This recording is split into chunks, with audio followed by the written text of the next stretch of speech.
Адна з ментальных траўмаў, якую пакінуў беларусам СССР, нежаданне ўдзельнічаць ці данаціць на нешта грамадскае. Тэрміны народнае, грамадскае, агульнае былі знявечаныя, бо значылі нічыё або дзяржаўнае. У кожным выпадку не тваё, не нашае. Як вынік, усе роўныя ў сваёй беднасці ці нават галечы. Кожны трымаецца за свае крохі і не спяшаецца іх каму-кольвек аддаваць.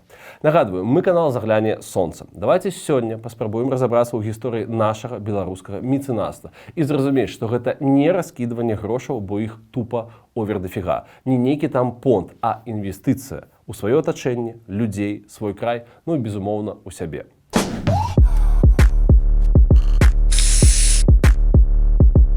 Красенечка абвестка і едзем далей. Мы прыкладаем усю моц, каб вам было цікава і кайфова. Праз гэта прапануем рабіць «Загляне сонца» разам.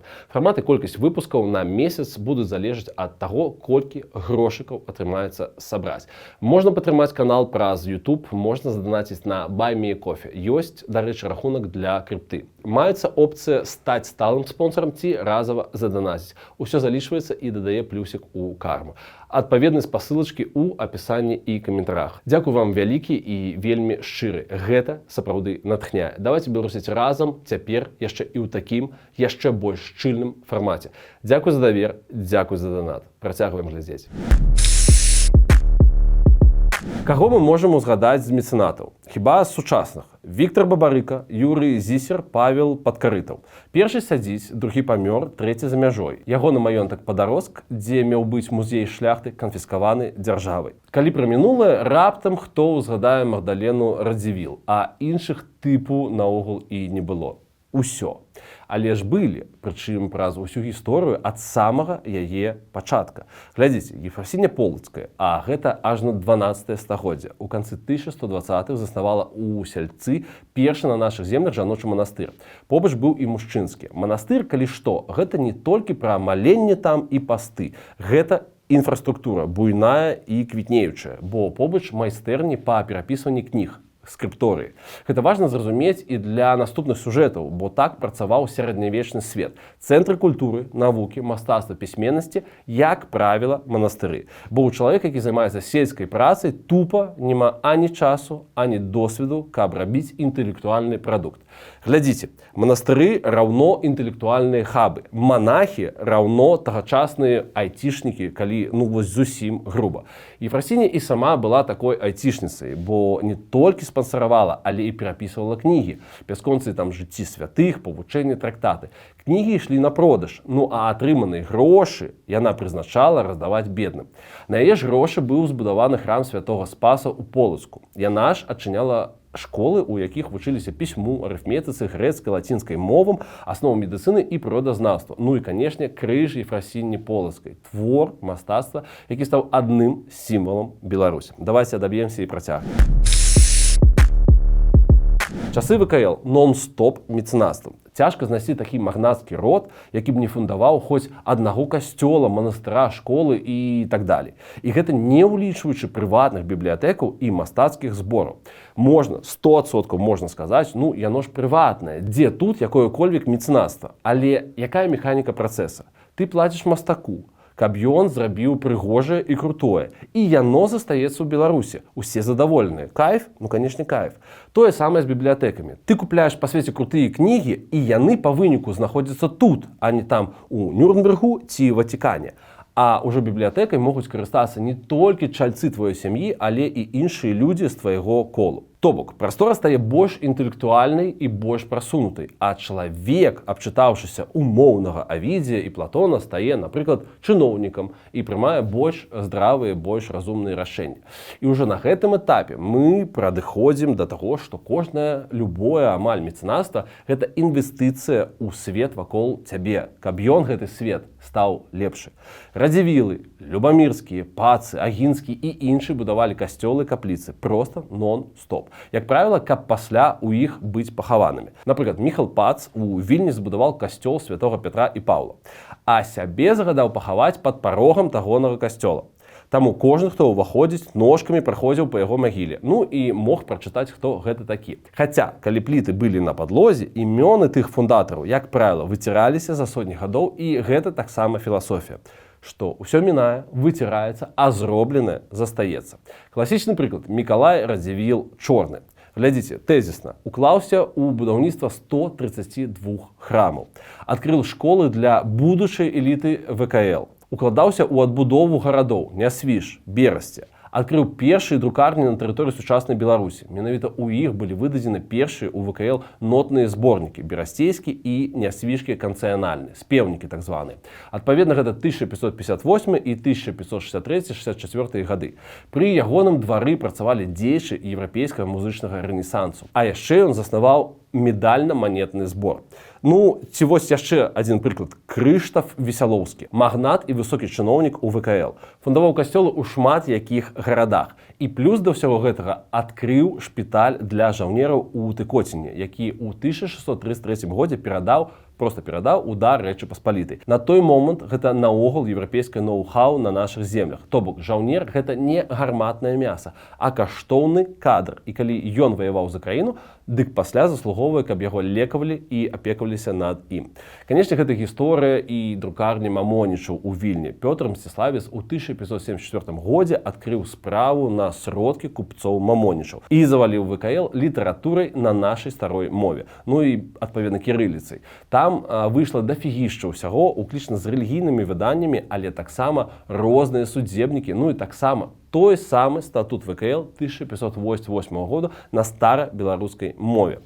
Мы мусім з вами ўзгадаць Марцыбелу Агінскую. Гэта мецэнатка з 18 стагоддзя. Яна апекавалася пляміннікам Міхалам Казімірам Агінскім, які таксама стаў мецэнатам. І вось гэтая жанчына проста взяла і купіла яму маёнтак докора, плюс заданаціла на добрую адукацыю. У 1746 годзе жанчына пабудавала ў Смілавічах дамы для ксяндзоў-місіянераў, касцёл, а таксама перадала ім 750 гектараў зямлі. Тут адкрылі школу і інтэрнат для вучняў, а таксама лякарню для сялянаў. Яшчэ ўзгадаем Яўхіма Храптовіча. Гэта грамадскі і дзяржаўны дзеяч Рэчы Паспалітай, апошні канцлер вялікі літоўскі.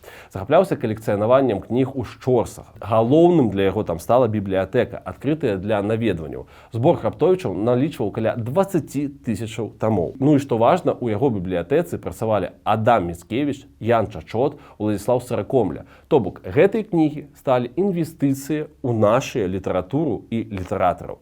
На той момант, гледзячы на тое, што ў той час наш край быў пад расійскай акупацыяй, магнаты, прынамсі частка з іх, захавалі свае валоданне, зямлю, а значыць і грошы. А грошы гэта і ёсць магчымасць каму-небудзь дапамагаць і займацца мецэнацтвам. Хрэстаматыйныя прыклады ўжо бліжэй нашага часу. Гэта Эдвард Ваніловіч, ягоная сястра, Чапскі, ну і Магдалена Радзівіл, якую мы ўжо ўзгадвалі. Чырвоны касцёл у цэнтры Менску, які, дарэчы, зараз прастаивае праз нібыта там нейкія падаткі, напэўна, лепшы помнік беларускаму мецэнацтву ў прынцыпе. Доказ таго, што так можна і патрэбна рабіць.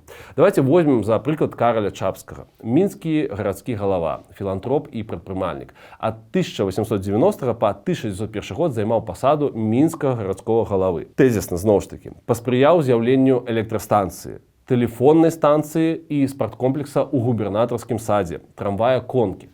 Падтрымліваў шматлікія грамадскія арганізацыі, таварыствы аматараў спорту, сельскай гаспадаркі, аховы жанчын, крэдытнае таварыства, а таксама шпіталі, ламбарды, начныя прытулкі. Дзякуючы менавіта Чапскаму у Мінску быў пабудаваны гарадскі тэатр, цяпер гэта Купалаўскі. І з'явіўся піўны бровар. Пра Магдалену Радзівіл ёсць асобны выпуск у нашых кінтоў з каналу «Гэта топ». Мы ж караценька зазначым, што яе дамы сталі месцам сустрэчаў беларускіх дзеячаў Рамана Скірмонта, Вацлава Івановскага, Александра Уласова, Івана і Антона Луцкевічаў. Дарэчы, пра Скірмонта і пра братоў Луцкевічаў у нас ёсць адпаведны выпуск. Калі ласачка, іх паглядзіце і падпішыся на канал. Гэта вельмі важна ў гэтыя часы. Іхную справу княгіня падтрымлівала не толькі маральна, але, што важна, матэрыяльна. Давайте адаб'емся. Прыклад менавіта грамадскай самаарганізацыі для дабрачынных мэтаў беларускае таварыства дапамогі пацярпелым ад вайны. Маюцца на ўвазе часы Першай сусветнай. Любая вайна – гэта разбурэнні, перабоі з харчаваннем, траблы з дакументамі, жытлом, перасяленнем туды-сюды, таму была пякучая патрэба ў дапамозе па ўсіх гэтых накірунках. Пасля сюды дадаўся і школьны накірунак, ну то бок адукацыя. Праблемай, канешне, быў не толькі недахоп грошай, зразумела, это базісная праблема, асноўная, але і недахоп сістэмнага досведу такой працы. Бо, напрыклад, у габрэяў такі досвед меўся. Яны здаўна самі сябе давалі давалі грошы на свае школы, лякарні, выданні і гэтак далей. Умелі людзі, павага. А нашы толькі вучыліся ва ўсё гэта. Плюс адсутнічаў клас заможных людзей, хворых у добрых сэнсе слова на беларускую тэму. Бо колішнія магнаты і буйныя землеўладальнікі на той момант ужо былі збольшага ў польскім культурна-палітычным кантэксце і накіроўвалі свае высілкі менавіта туды. У відосах пра Польшчу мы тлумачылі, чаму так сталася, калі ласка, паглядзіце, калі яшчэ не глядзелі. Ну і уже пачынаючы з 20-х гадоў у той частцы Беларусі, якая сталася БСР, пра любое, якое-колік мецэнацтва можна было забыцца. Бо мецэнацтва гэта заўжды пра свабоднага чалавека, які сам распараджаецца сваімі грашыма. Толькі тады ён можа на нешта добрае даць гэтыя самыя выдаткі, фінансы маецца на ўвазе. Такі чалавек у кантэкст БСР ніяк не ўпісваўся. Далейшае мецэнацтва ў 20 стагоддзі было магчымае толькі там, дзе не мелася савецкай улады, то бок на захадзе, у эміграцыі. Дробны прыклад, але вельмі яскравы і важны, Васіль Русак, удзельнік слуцкага збройнага чыну. Мы пра яго ўзгадвалі ў адмысловай серыі, калі ласка, паглядзіце. Чалавек прыехаў вучыцца ў Прагу і, стаўшы паспяховым прадпрымальнікам, Русак узначаліў празкі беларускі нацыянальны камітэт, зафундаваў часопіс «Іскры з карыны» і наладзіў выданне беларускіх кніг. Сваім коштам, што важна, ён рыхтаваў і высылаў у Лігу нацыяў мемарандумы ў абарону нацыянальных і сацыяльных правоў менавіта беларусаў. Ключавое тут тое, што чалавек гэта рабіў сваім коштам, а не прасіл у кагосьці, бо не было асабліва і ў каго на той час. Яшчэ важныя прыклады: бібліятэка і музей імя Францішка Скарыны «Скарынаўка» ў Лондоне і фундацыя Крачэўскага ў ЗША. У кожным выпадку і там людзі забяспечвалі сваю працу, у асноўным па збіранні музейнага і архіўнага матэрыялу. То бок, все абсалютна самастойна на сваёй матывацыі.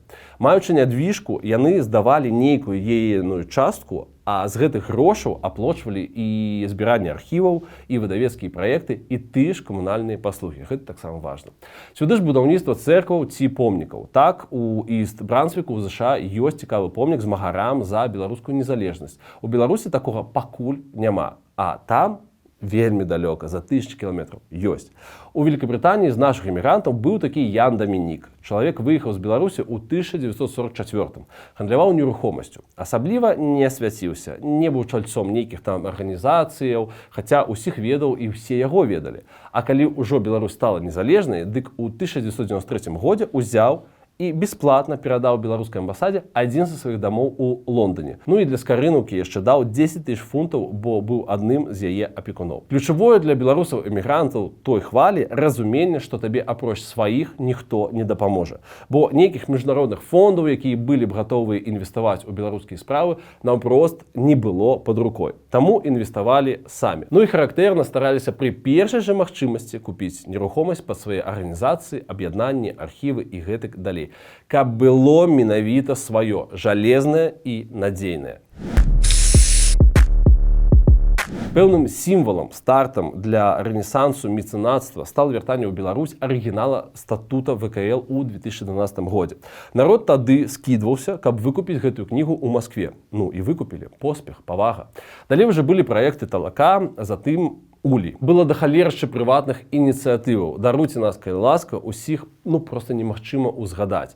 Ці вось як варыянт, напішыце, ласка, у каментарах, якія вам запомніліся больш за ўсё. Беларусы зразумелі на пэўным этапе, што да падобных праектаў можна далучацца і рабіць нешта разам, такое сучаснае ўвасабленне беларускай нашай старадаўняй талакі.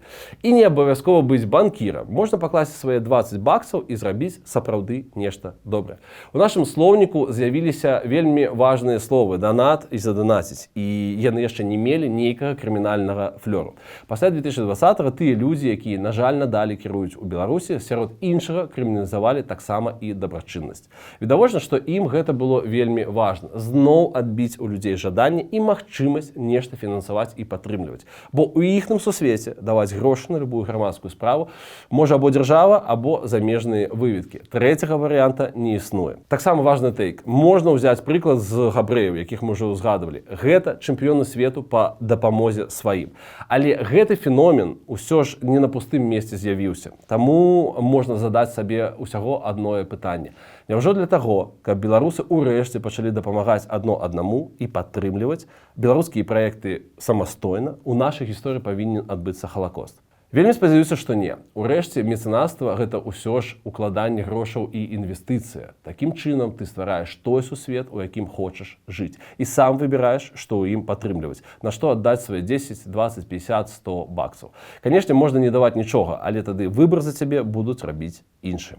Нагадваю, падтрымаць нас можна на платформе Buy Me Coffee ці напрост тут кнопкай «Супер дзякуй». Яшчэ маецца рахунак для крипты. Усе адпаведныя спасылкі ў апісанні гэтага відоса. Мы канал «Загляне Сонца». Давайте беларусіць разам, ствараць і паляпшаць свой беларускі сусвет. Дзякуй за прагляд, дзякуй за донат.